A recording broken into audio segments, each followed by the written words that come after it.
it feels a little weird to be like 22 and be obsessed with.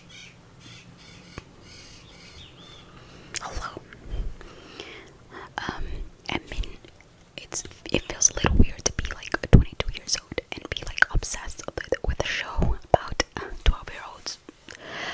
But honestly, I'm just enjoying the ride. It's been great, to be honest. Yeah. You don't know what it's about, girl. What do you mean you don't know what it's about?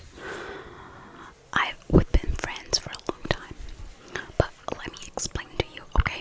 So it's basically about this kid, Percy Jackson, and he finds out that he's a demigod. And what is a demigod? A demigod is a child of a god, a Greek god, and a human. Yeah. His mom is human, and his dad. I'm not gonna tell you because you'll find out if you watch the show or read the books. But it's not that much of a secret. Like, you find out within like the second episode, I think, or is it the first even? No, I think it's the second one. And also in the beginning of the book. But it's something to look forward to. So yeah, so he finds out that he is a demigod or a half-blood. That's also how it's called. And then there's like the Greek mythology. Everything about the Greek mythology is real, he finds out. Yeah, when a demigod reaches a certain age, which in his case he's 12, they become like, the demigods become more vulnerable to monsters because the monsters are always after them. And so he has to go to this camp called Camp Half-Blood, where basically all the Half-Blood kids, they go there to train to be able to defend themselves against, monsters. And it's 5 books, okay, 5 books. At least like this first series, because there's another one after that. And there's other, like, it's a whole universe of books. There's several series, but I only read the first series, which is Percy Jackson and the Olympians, and then I read Heroes of Olympus, which is the other series, and that's another 5 books. But the show is Percy Jackson and the Olympians, so it's 5 books. 5 books. The first is The Lightning Thief. The second is the Sea of Monsters. The third, which is the one that I'm rereading right now, it's The Titan's Curse. The fourth is The Battle of the Labyrinth, if I'm not mistaken. Something like that. And the last book is The Last Olympian. And girl, it's so good.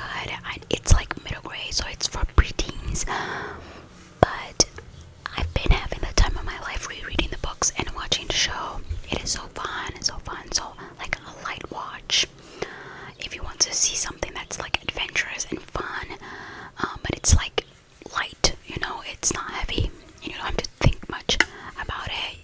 I really recommend the show, and if you want to read the books, that would be awesome too. You don't have to read the books to watch the show, but I honestly recommend, because it's such a ride to like pick up on the Easter eggs that they sort of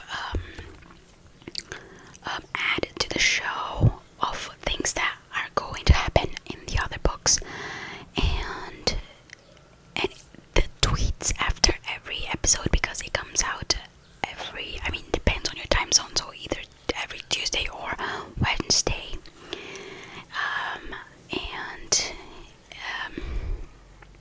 Yeah, it's just so fun, and I've been loving. It's been honestly my newest and kind of the oldest obsession.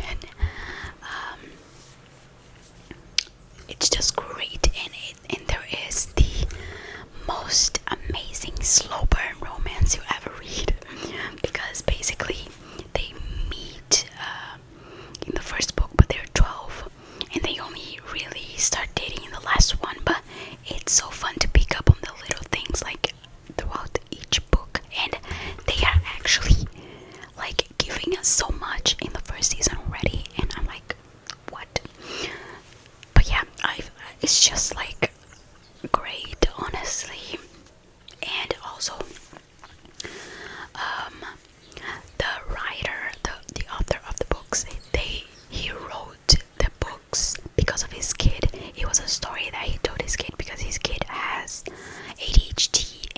dyslexia, and all the demigods and all the half-bloods, they have dyslexia and ADHD too, because the ADHD is sort of like their body can't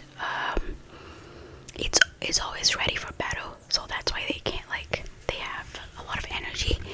And this dyslexia is because their brain is like wired in ancient Greek. So yeah, so he used to tell that story to his kid because his kid used to like struggle in school and stuff, and then he wrote the books because of that, and it just became like the most famous thing. And it's so great, so fun. And oh my god, I was gonna say something else. Yeah, they did the movies, you know. They did those movies, and I know they are fun and all, but they are terrible adaptations.